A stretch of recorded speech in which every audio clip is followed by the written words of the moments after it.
And we are back, ladies and gentlemen, for game number 2 here in Group C of the round of 16 of the TLS. Yes, indeed we are. And of course, we're going to be seeing the mighty dRaW face off against the magnificent TerrOr in our first PvT of the day. dRaW, a player who's looking a little bit shaky about his participation for a little while in this particular round. Looks like he's going to have come through, and hopefully he can show us the great games that we've come to expect from him. Indeed, indeed. And also, before I forget, I would like to show some cheerfuls! Hey! Looks like we had a TerrOr fan in the live report thread, so he has produced some amazing artwork for us. Look at this.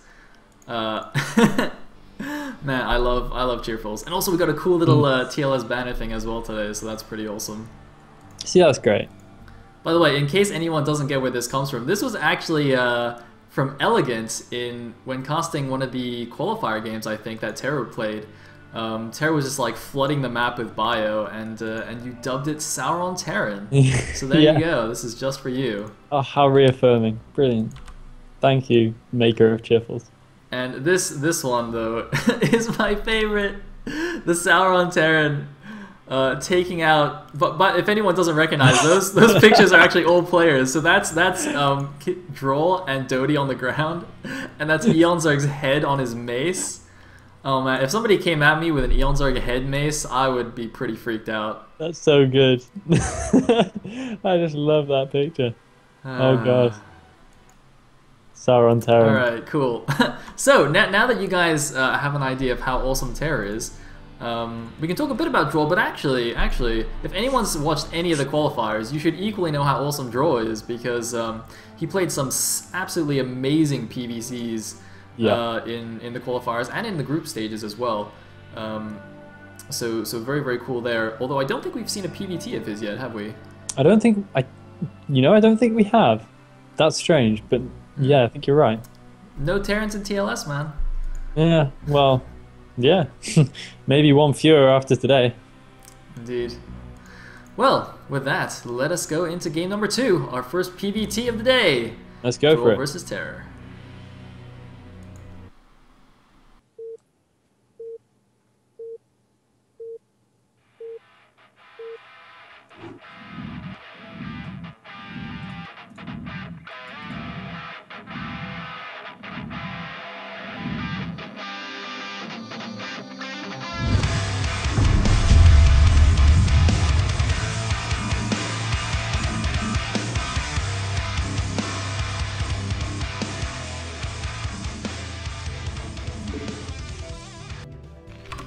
And here we are in game number 2. At the top right, as the purple Terran, we have SJ Terror, and at the bottom left, as the yellow Protoss, we have sastroll, once again on Neo Jade. Yes, yes, yes. Here we are indeed. And honestly, I'm expecting whatever happens from dRaW now. I expect shuttle play, no matter the matchup, no matter what's happening. I expect him to honestly go Reaver, because I need to see dRaW shuttles, and I hope that TerrOr is going to be prepared for that. I'm just going to call it now. I know nothing's happened in the game yet, but I think that dRaW is going to go Reaver. Hey man, I love me some Reavers, so I hope that you are right. By the way, a quick little tidbit before we start. Okay, so before the games were played today, Eonzarg and dRaW were kind of like talking about how they were going to go. And like 30 minutes before he was supposed to play, dRaW suddenly goes in the Skype chat, he's like, oh man, I wrote down all the build orders I was going to use today, and I lost the piece of paper I wrote it down on, so I don't actually know what my builds are. And it was just like, oh man. Like, it was actually quite amazing when I read that in the Skype chat. You've got to be kidding me. I don't actually know if he found it in the end or not either. He seemed to be serious about actually having done that. You've got to be kidding me. Of all the things to go wrong in your preparation, to lose the bit of paper which contains... Make a copy! Make a copy. Yeah. Or write it on your computer, you know? Use Notepad. Who doesn't use Notepad for that kind of thing? That's just absurd. Well, dRaW could win the TLS Darwin Award then if indeed he does lose his games today. Well, on the other hand, he said that all that means is that he's just going to wing it every game if he doesn't actually remember the prepared builds. So it could just mean we see even crazier games from him. Because when dRaW wings it, we tend to see that kind of, you know, Fine shuttle play going on.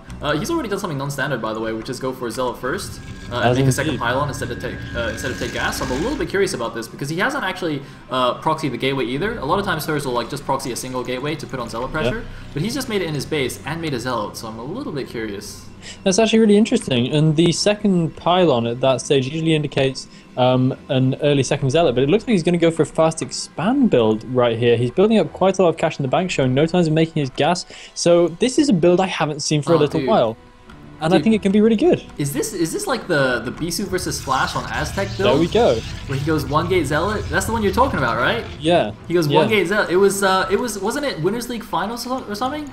And like SKT were 3-1 up or something, so Flash had to win the next 3 games, and Bisu just comes out, does this crazy 1-gate expand, and actually takes out Flash. It's such a sick build if done right. It does have a little bit of weakness, kind of at that point where your Dragoon count is maybe at 1 or 2, and the Terran's looking a little bit scary, but the cross-map positions are going to help draw today, and hopefully the gods are on his side, the gods of Brood War. Indeed, indeed. It looks like probe checks things out. Doesn't see anything interesting. That probe, by the way, could have been, or rather would have been quite useful if it had stayed alive, because of course Marines are... Actually, wait a minute, am I counting this right? Yes. Marines are similar to Zerglings in that if you have a Zealot attacking them by itself requires 3 hits, but if you have a probe attacking as well, it only takes 2 hits. So, so yeah, that would have been quite nice. But it looks like actually Droz is going to pull back this first Zealot, realizing he can't do too much because he has, of course, been scouted. So Terra's going to be well prepared for the Zealot shenanigans. And you know, he doesn't even need to do any damage really because he's got such a fast Nexus. Yeah, I think I'm trying to rack my brains for the exact build because I think this is a different build I'm getting confused with as well, because there was another build with which you don't make any units and you make 2 gateways. Yes, and then you pump Dragoons immediately after you throw the Nexus down. But yeah, they're definitely 2 distinct builds. Yep, that's also a Bisu PvT build. It is, isn't it? Funnily enough, yeah, which basically... Oh, it's like a bit of lag in the game. But yeah, you're right. It's I think it's like a Nexus on 21 supply or something like that. And yeah, you get 2 gateways really quickly, basically no units until your first 4 Dragoons. Yeah. So so it's pretty crazy. The timings can actually work out really. Maybe if that's kind of just a development of this, a variation on this one, but they are quite different. But we do see the similarity in getting those 2 gateways before you make any Dragoons, so you get a sudden explosion rather than a steady trickle, which kind of works out economically quite nicely. It looks like Terra's not actually going to be doing too much in terms of pressure, because of course by the time he arrives there would be 2 Dragoons and 2 Zealots at least at the top of this big ramp, so I don't think he's going to have too much opportunity to make headway. Interesting enough, we have a probe sneaking around for draw up the 12 o'clockish minerals. It looks like he's not going to be proxying anything, he's just going to be doing the scouting action. He might actually be able to make its way into the main base of Terra. Look at this! Probe doing some ninja action. He's going to get through, he's going to see the command center, he's going to see everything. There's nothing he can't do. He's on top of the world right now. Really nice move there by Draw. He knew basically that the standard position for your army on this map is kind of out on the wide ramp here at the top of the ramp. Just kind of hold that against any pressure. And of course, sometimes if the Protoss gets too overeager with his first Dragoon, he'll just kind of run it up the ramp and then get sniped by the units waiting up there. Anyway, it looks like the scouting probe does get taken down, but basically gives Draw absolutely all the information he needs, and he's just playing standard anyway. He's going for a 2-gate and a robo, presumably going to get observers, may still get reavers, but not necessarily. Yeah, I mean, I don't think he's likely to get reavers at this point. It would be ridiculous. He's still just about possible, but he's spending basically all his gas because he got quite late gas. He's decided to go for range as well, so he's spending pretty much all his gas on making Dragoons at this point. And throwing down another gateway as well means that, especially until he makes his natural gas, he's not going to have any spare left over to really invest heavily in the Reaver tech. I mean, not that expensive, but it delays the observers pretty significantly, so I expect he's going to throw down his observatory any second now. Time will tell, but yeah, no sign of a shuttle as of yet. Yep, and it looks like Terra's not at all scared of a shuttle either. He's just going straight for a 3rd command center off a single factory here. Quite a daring play, but of course on this map it's fairly easy to hold your 3rd base. You can just kind of hold this wide ramp outside your natural, and then you've got this tiny little ramp you can even wall off at your 3rd, so very, very easy to take a 3rd. Similar to Fighting Spirit. I think Fighting Spirit might be slightly easier, but still it's about the same. And interestingly, by the way, I want to make a note of the probe and then this pylon that's placed here above the natural. I'm pretty sure this is the spot for dropships that are coming in from Terra here, so cool little move here, and he's actually made another one here at the kind of the inside 6 o'clock-ish position. I'm pretty sure these are just to spot dropships. I think they are. I'm pretty sure they are. Yeah, and that's a smart move because, you know, the earlier the better, because Dragoons can be slow fellows. It's important to get them running back home as quickly as you possibly can.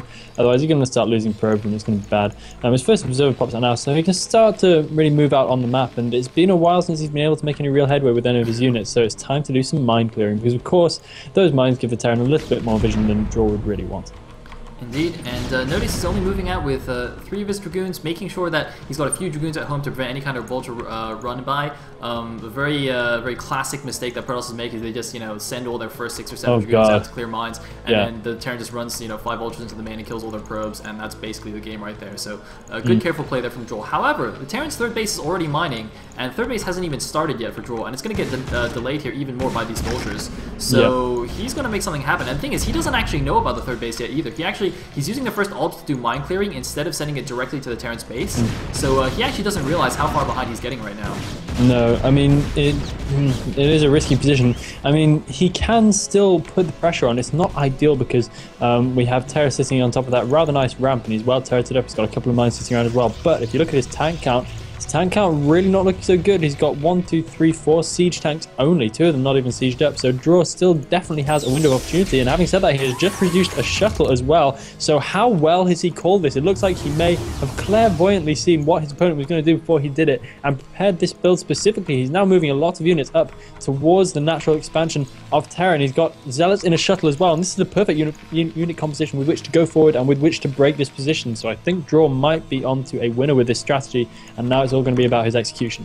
Oh man, you're absolutely right. Terra's going for a very, very turtley strategy there, or, you know, getting the armory before even the 3rd and 4th factories there to get the fast upgrades, and this attack could do a ton of damage. A little bit of insider knowledge, by the way. I know that Droll was saying when he was preparing, thinking about the builds for this map, that, you know, getting a 4th base on this map is a little bit tricky, and if the Terran can actually move out and get one and split the map, it's almost impossible to win the game in PvT. So he was thinking about how he can do some kind, or about, well, whether he should try some kind of aggressive shuttle play here on 2 bases to try and prevent that from happening. So, yeah, definitely part of his preparations here for a PvT on this map.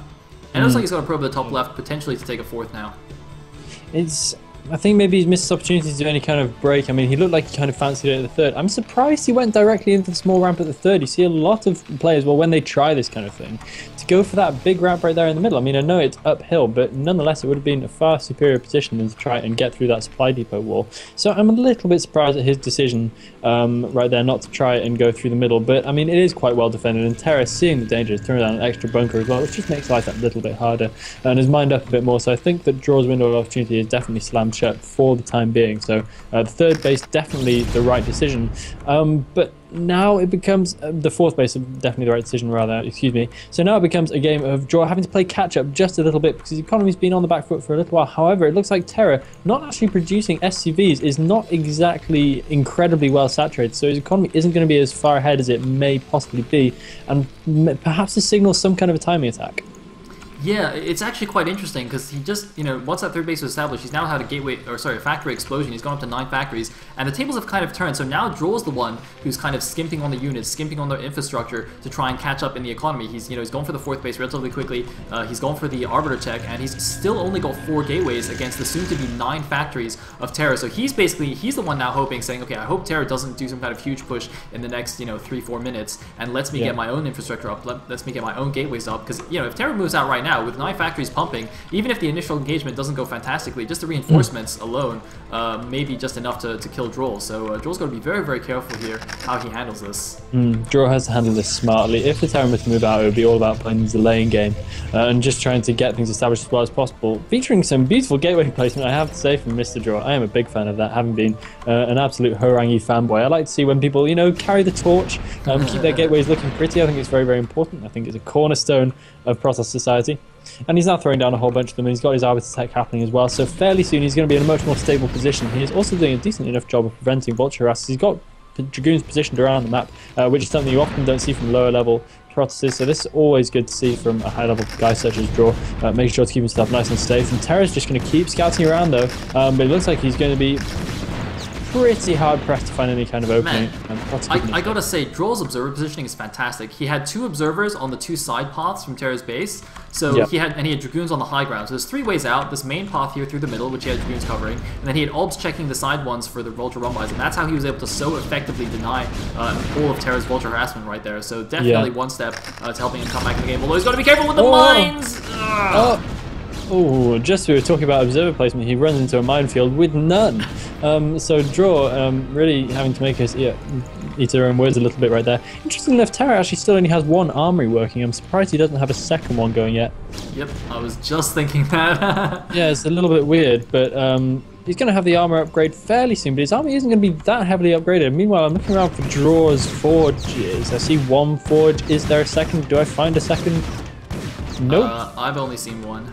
Okay, so it looks like dRaW is only working off 1 forge as well, whereas maybe by now I'd expect 2, because for the return you get off having those far better units, then it's really not too much of a big deal at this stage when you're mining so many minerals.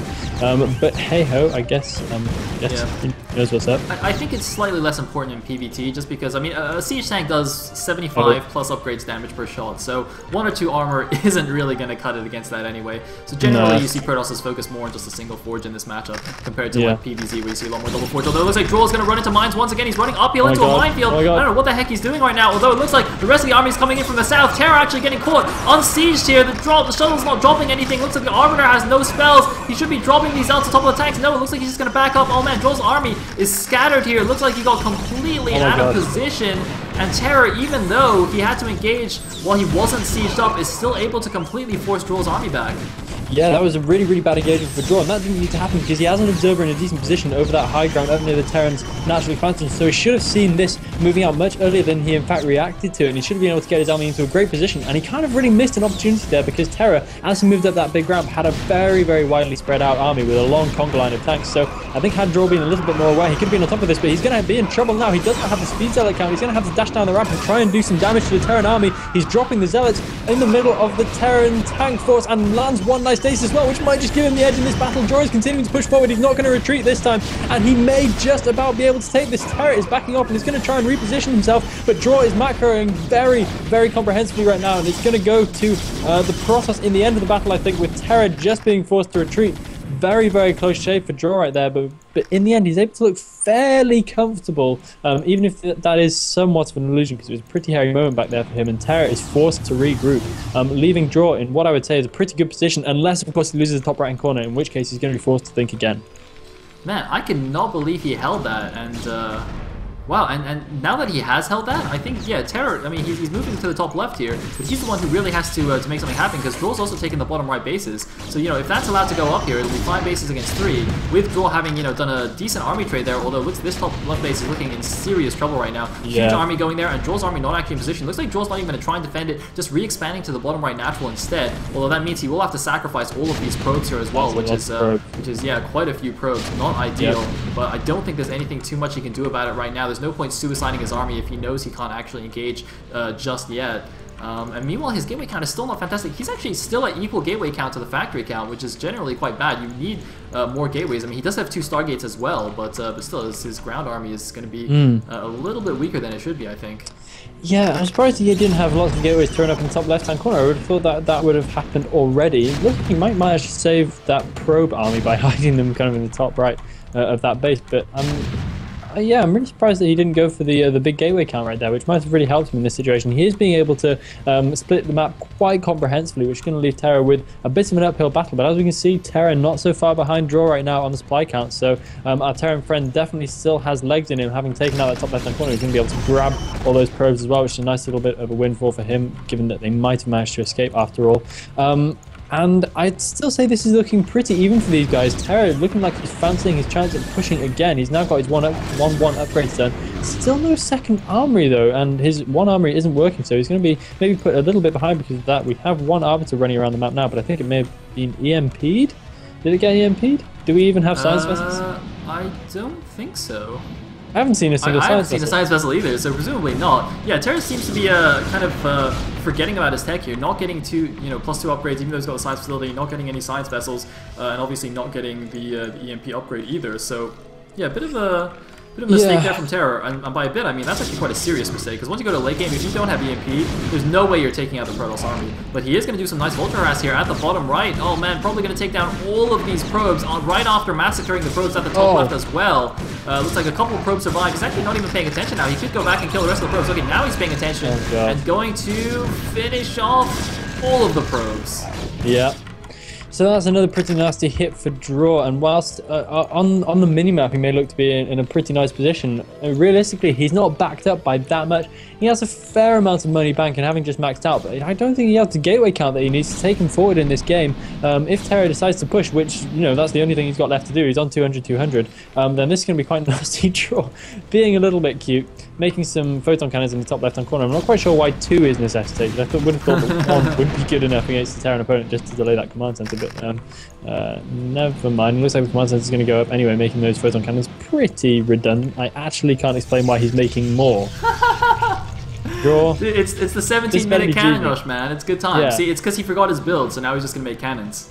You're like, You know, I wrote down, I bet on his little piece of paper, it was like, okay, once you're on 5 bases, make more gateways. But now that he doesn't have his paper, he forgot, and he's like, what was I supposed to build again in 17 minutes? Oh, that's fine, I'll just make 150 cannons. minerals. Yeah. And yeah, that's it. Must have been cannons, because cannons are really, really good against Terrans. So well done on the logic there, dRaW. It looks like he's going to let all those cannons come in. He might actually be able to weirdly kill the command center, which might have been his plan all along. I think the command center might actually go down to photon cannon fire. This is going to be absolutely ridiculous if it actually does happen. The siege tank's blasting away, but it's going to go down.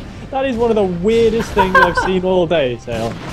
That is quite amazing. I think, TerrOr might have been slightly distracted in the middle, as well as there was a recall at the 12 o'clock. But the problem is that recall has now split the Protoss army, so this half of the army in the middle of the map is going to get absolutely destroyed by the Terror. And a second recall, recalling the army from the from the top left natural into the 12 o'clock third. So dRaW looks like he's not even going to bother with a straight up engagement anymore. He's just going to start doing hit and run tactics with his army. He knows he can't stand up in a straight up engagement with the Terran, so he's just going for the counterattacks. Ooh, yeah, big mine going off on a bunch of vultures there, making this a little bit easier for dRaW, but nonetheless he has only a handful of Dragoons left. He needs to pull back and he needs to try and save as much of his economy as possible, whilst trying to keep doing these hit and runs so that Terror's ability to reinforce his army is destroyed. I can't stress that enough. That's what he needs to deal with right now, because eventually Terror's seemingly unbeatable army will dwindle, but Terror's doing a nice job right now of making sure he keeps as much of it alive as possible, keeping quite a nice deep tank line, leapfrogging forwards, and he's actually got a pretty nice position. Ooh, a little bit of action going on the right hand side, almost managing to take down that fresh command center.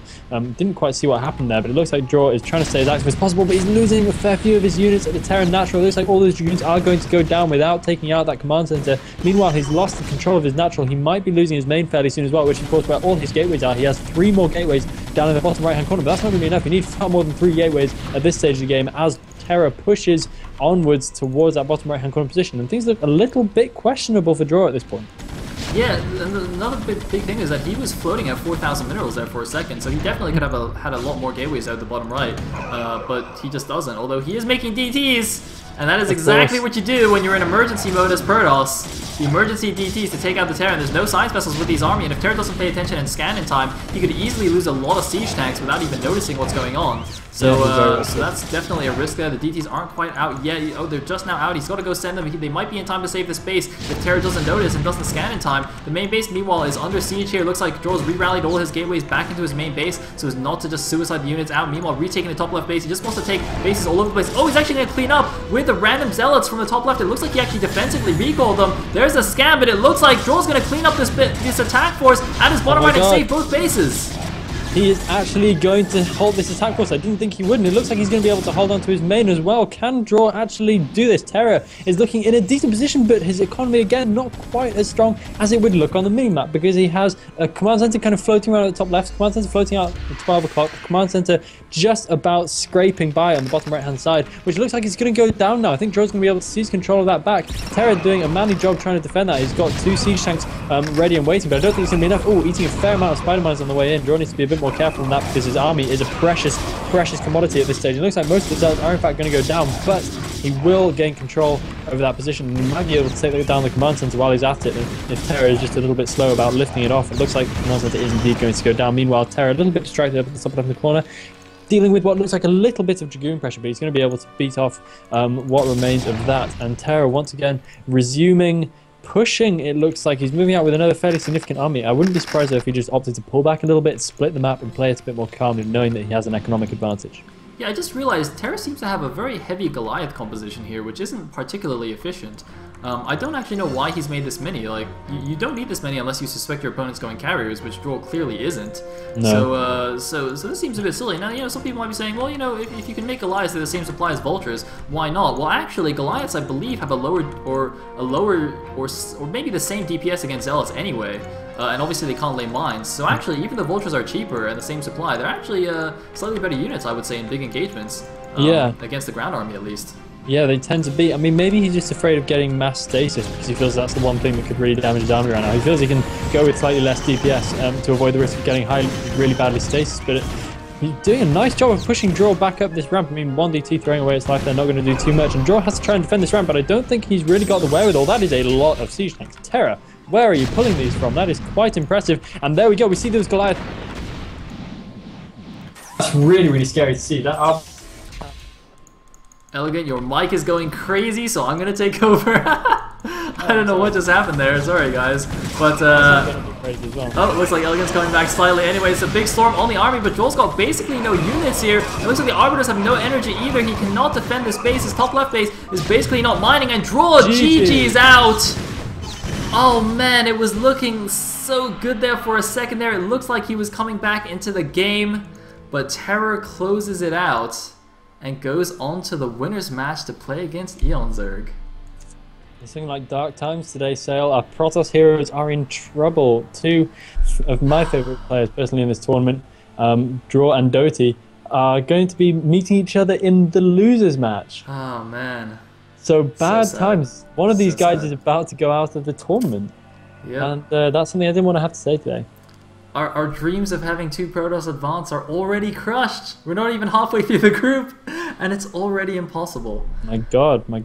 And it did look so hopeful in that game as well. TerrOr definitely played it impressively well, but especially given the fact that he was only working off one army, had incredibly late silence vessels, amongst other things. But he just really kind of good with his army, and he was proactive. He knew where he needed to be going. Taking out that top left-hand corner was definitely a good decision with the second wave of his army. Even after that first wave went down in dRaw's kind of natural expansion area, he still knew that he had the time to get up there before dRaW could even get over there and defend it. And so it forced dRaw to kind of start rebuilding again. And I just think that he wasn't quite quick enough about doing that. Yep. Also, floating 4,000 minerals is generally not a good idea. It's a bit of a no-no when you're facing down against Terran, who has lots of stuff. Minerals is not stuff. Indeed it isn't. Okay, so that means... Oh man, we're going to have so many different matchups today, because that means the next game is going to be a TBZ in the winner's match. It's going to be TerrOr versus eonZerg, and the winner of that game will make it out of the group and on to the round of 8. So stay tuned, guys. We'll bring you that game in a bit. Yep.